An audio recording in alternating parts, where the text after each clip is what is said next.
हरे कृष्ण। श्रीमद् भगवद गीता का अध्याय 1 और श्लोक संख्या 4। अत्र शूरा महेश्वासा भीमार्जुन समायुधि युयुधानो विराटश्च द्रुपश्च महारथा।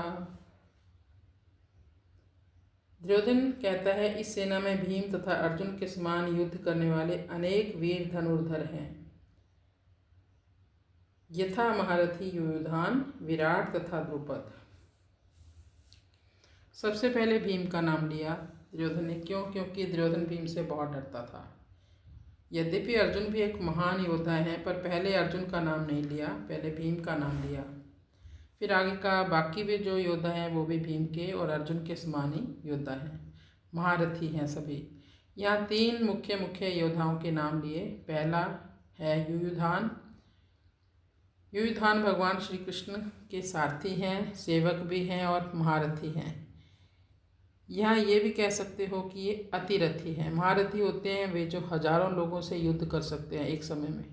अतिरथी होते हैं वो जो असंख्य रथियों के साथ युद्ध कर सकते हैं। ऐसे अतिरथी थे युयुधान यानी सात्यकी।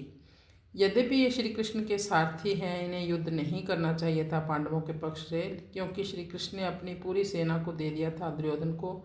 लेकिन श्री कृष्ण के निजी पार्षद होने के कारण जहाँ भगवान श्री कृष्ण जाते थे उनके साथ ही ये भी चले जाते थे। तो बाकी जो नारायणी सेना थी श्री कृष्ण की, वो दुर्योधन के पक्ष में चले गए। तो युयुधान ने यहाँ अर्जुन से अस्त्र शस्त्र की शिक्षा प्राप्त की थी, अस्त्र शस्त्र विद्या सीखी थी। फिर इन्होंने अर्जुन के पुत्र अभिमन्यु को अस्त्र शस्त्र की चलाने की विद्या दी। फिर कहा विराटश्च, ये विराट नरेश हैं, जहाँ पर अज्ञातवास के समय 1 वर्ष तक पांडव वहाँ पर रहे थे। फिर द्रुपद द्रोणाचार्य के बहुत अच्छे घनिष्ठ मित्र थे। द्रोणाचार्य और द्रुपद को पांचाल नरेश भी कहते हैं। और इनकी इस पुत्री थी द्रौपदी और इनके पुत्र का नाम है धृष्टद्युम्न। द्रुपद और द्रोणाचार्य बचपन में एक ही गुरुकुल में पढ़ते थे। तो द्रुपद ने कहा, जब मैं अपने पिता का राज्य करूँगा तो मैं आधा राज्य तुम्हें दे दूँगा। हो जाते हैं मित्रता में ऐसे वायदे। लेकिन बाद में ऐसा हुआ, द्रुपद महाराज राजा बने और द्रोणाचार्य ब्राह्मण थे। बाद में इनकी इतनी हालत बिगड़ गई कि अश्वत्थामा को दूध पिलाने के लिए भी व्यवस्था नहीं हो रही थी। तो द्रोणाचार्य ने सोचा कि क्यों ना मैं अपने राजा मित्र द्रुपद के पास जाऊं। मुझे आधे राज्य का तो कोई लोभ नहीं है, पर मैं वहाँ जाऊंगा, हो सकता है मेरी स्थिति को देखकर मुझे कुछ सहायता दे दे। वहाँ गए और उन्होंने सहायता देना तो दूर रहा, द्रुपद ने उन्हें अपमानित किया। कहा कि मित्रता तो समान लोगों में होती है, तुम मेरे मित्र नहीं हो। द्रोणाचार्य को बहुत ही अपमानित महसूस हुआ। द्रोणाचार्य वापस आ गए और अर्जुन और जो और भी शिष्य थे उनको शिक्षा देने के बाद जब उनके शिष्यों ने कहा कि गुरुदेव, हम आपको कुछ गुरुदक्षिणा में देना चाहते हैं,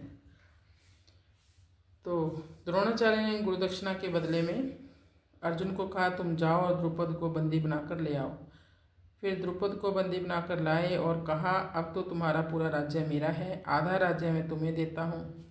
अब तो हम हो गए ना एक समान, अब तो हम दोनों में मित्रता हो सकती है। इस प्रकार से उस अपमान का द्रोणाचार्य ने बदला ले लिया और द्रुपद ने बहुत अपमानित महसूस किया। द्रुपद ने सोचा मैं भी बदला लूँगा, पर वो द्रोणाचार्य का मुकाबला नहीं कर सकता था। द्रोणाचार्य ने परशुराम जी से शिक्षा प्राप्त की थी, परशुराम उनके गुरु थे। तो द्रुपद ने यज्ञ शुरू कर दिया कि मैं एक ऐसे पुत्र को जन्म दूंगा, पुत्र की प्राप्ति करूंगा यज्ञ से, जो विशेष रूप से द्रोणाचार्य को मारेगा। यज्ञ से पुत्र की प्राप्ति भी हुई। कवच कुंडल से सुसज्जित अस्त्र शस्त्र के साथ वो बालक प्रकट हुआ। उस यज्ञ की वेदी से उसका नाम हुआ धृष्टद्युम्न। लेकिन शिक्षा के लिए धृष्टद्युम्न को द्रोणाचार्य के पास भेजा, अपने शत्रु के पास। लेकिन द्रोणाचार्य इतने उदार हृदय के थे, इतने दयालु थे, जबकि उनको पता था कि ये उत्पन्न ही हुआ है मेरे को मारने के लिए। लेकिन बिना किसी भेदभाव के उन्होंने धृष्टद्युम्न को अस्त्र शस्त्र के सारे गूढ़ रहस्य बता दिए। हालांकि महाभारत के युद्ध में द्रोणाचार्य की मृत्यु धृष्टद्युम्न के द्वारा ही हुई।